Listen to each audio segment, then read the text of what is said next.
د روڼندو ځوانانو ټولنې لخوا په لغمان کې د کانکور ازمایښتي ازموینه واخیستل شوه. یاده ازموینه چې مهترلام ښار سراج بڼ کې نن 9 بجې پیل او 1 بجه پای ته ورسېده. 1950 تنو پکې برخه درلوده چې 1500 تنه پکې ښځینه وې. ازمایښتي کانکور په 1998 کال کې موږ اخیستی او څه کال مو بیا هم واخیست. هدف او موخه مو د ځوانانو ظرفیت لوړونه، عامه پوهاوی، خصوصا د اصلي ازموینې لپاره د دې آماده کول دي چې دوی باید پوه شي چې څنګه موږ باید د ځوابونو پاڼه پور کړو، څنګه باید ښوونځی انتخاب کړو، څنګه سوالونو سره موږ مخ کېږو. یعنې خلاصه دی باید هغه اصلي ازموینې لپاره چې سرنوشت ټاکونکې ازموینه ده د هغې دپاره باید د 100% کې آماده اوسي. فشار باید ختم اوسي، د وخت مدیریت پوه شي، په دې ټولو مسایلو باندې پوه شي. موږ تیر کال د 1400 زده کوونکو نه چې 400 خویندې وې ازموینه اخیستې او څه کال خوشبختانه موږ د مرکز او پنځګونې ولسوالۍ 1950 زده کوونکو موږ سره ثبت نام او نوملیکنه کړې او چې نن عملا تاسو یې ګورئ چې دلته په ازموینه کې ګډون کړی دی. د روڼندو ځوانانو مسؤل غیرت نیازي په خپلو خبرو کې وویل چې دغه ازموینه یې په دې موخه په لار اچولې څو ځوانان وشي کولی چې د کانکور له ازموینې څخه وړاندې تر وړاندې معلومات ترلاسه کړي. دغه راز استاد محمد اخلاص قانع، استاد مراد منلي، انجینر سید بلال سباون، د ځوانانو پارلمان غړي امین الله ناصري، مولوي عبدالاحد عتیق، احمد شاه صدیقي او نورو برخوالو له یادې مدني ټولنې مننه وکړه. ویل چې د علم او پوهې په برخه کې دغه ډول کړنې د ستایلو دي. دوی له ټولو مدني ټولنو غوښتل چې د هېواد خلکو او دین لپاره خدمت وکړي. یقینا د زړه کومې نن د خوشحالۍ ورځ ده.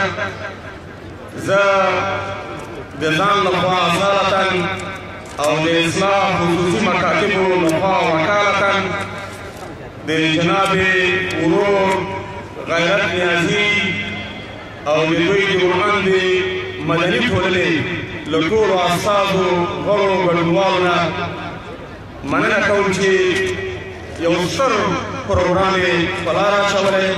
الله تعالی دې دوی ته او د دوی په دې کار کې د دوی په ژوند کې برکت واچوي چې دلته د لغمان، زمن او لورګانې په دغسې یو امتحان باندې ازمایي چې دا فوټوکاپي طبق الاصل ده.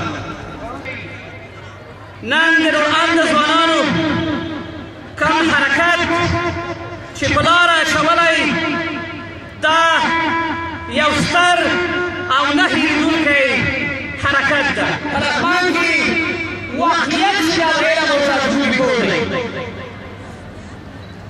دوی ژوندي د دوی دغه افکار، د دوی دغه حرکتونه دا ټول د ستایلو وړ دي.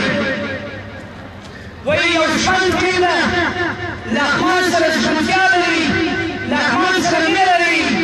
د لغمان درانه ځوانان او درنې خویندې د راکټ تعلیم په ګډون استعمالوي. زه نیازی صاحب څخه، غیرت نیازی صاحب څخه او زه سره چې کوم ژوند ځوانان دي ټیم ده، دوی څخه ډېره مننه کوم. دوی څخه زه خپل ملاتړ اعلانوم. دغه راز د کانکور په ازمایښتي ازموینه کې برخوالو له یادې ټولنې مننه وکړه. ویل چې دوی د دغې ازمایښتي ازموینې له لارې ډېر څه زده کوي او دغه لارښود کولی شي چې د هېواد په کچه د 12 ټولګیو فارغانو په عمومي ازموینه کې له دوی سره مرسته وکړي. ما بتوانیم ایجاد 50% چانس امتحان کانکور میتونیم کرده. مالی به ما شما تو معلومات نیست که ما چی کنیم، باید چه قسم انتخاب کنیم، چه قسم سوالات ما یه نمیفهمیم. خب اگر اینجا که مالی امتحانی ازمایښتي امتحانی که میدیم ما حالی به هر طریقه میفهمیم.